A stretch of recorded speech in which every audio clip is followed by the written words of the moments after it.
Good morning to all and all. Myself Jhansi from ECE B. Now I would like to start my presentation with a thought-provoking question. Friends, is our country a developed country, a developing country? Yes, you are right. Our country is still a developing country because you know what's the main reason behind it? Corruption. Very huge amounts of corruption is going on at every level of administration. It is common in both developed and developing nations. As with many developing nations, corruption is widespread in India also. You know friends, according to Transparency International, India is ranked 84 out of 180 countries on corruption. I think you are all thinking about what is meant by Transparency International. Okay, let me tell you. It shows that it will tell us the corruption perception index every time. So, first we come to the point. What is corruption? Corruption means misusing one's office for a private benefit. It includes both private monetary and non-monetary benefits. It is common in both developing and non-developing nations, and there are shades of corruption. First one is bribery. It means payment made in money or kind, and it is initiated either by the public servant or by the beneficiary. And next one is favoritism or nepotism.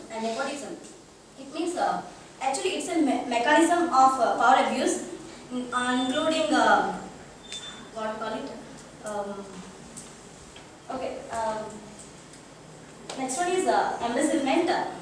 It is theft of government rights and properties by the people who are entrusted upon to take care of it. These are the shades of corruption and factors conducive for corruption. So, okay, let me tell you what the factors conducive for corruption. First one is lack of awareness, lack of proper service level agreements, lack of supervision and monitoring of and accountability, lack of absence of appropriate grievance mechanisms, absolute police policies. These are all the factors conducive for corruption. And see, this is the corruption perception index. Already I have told you about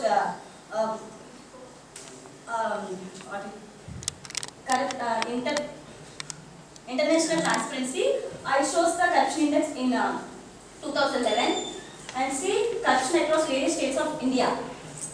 This is a list of corrupted states. See, Kerala is less corrupt and Himachal Pradesh is also less corrupt, but whereas you see Bihar, it is corrupt in all services. That means Transparency International says that Bihar is the most corrupted state in India because of the corrupted politicians and inescapable poverty and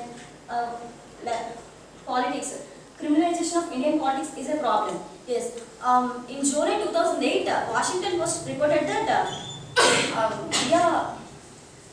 it reports that about one-fourth of the 540 Indian Parliament members have faced criminal charges like human trafficking and rape and even murder also. And in Uttar Pradesh Assembly elections 2002, candidates with criminal records won the majority of seats. So these are the politics in India.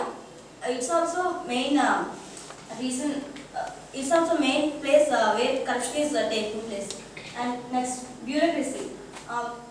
In 2004, the study done by International Transparency says that more than 50% of the Indians had a first-hand experience of the paying bribery.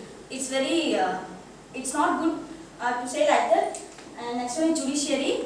Judicial corruption in India is taking place for some factors. There are delay in the disposal cases and shortage of judges. These are the factors for judicial corruption taking place in India. And next one is anti-corruption effort. We are well known about this because the Right to Information Act, police, CBI, Central Bureau of Investigation, and Anti-Corruption Bureau. These are all the efforts for anti-corruption. You know what is the happiest thing? International Transparency says that it puts India at the 70th place for the significant improvements made by India in reducing corruption. So, if we do like this, definitely our country will be free from corruption And so finally I conclude that everyone feels that it's a duty and responsibility to reduce corruption from India.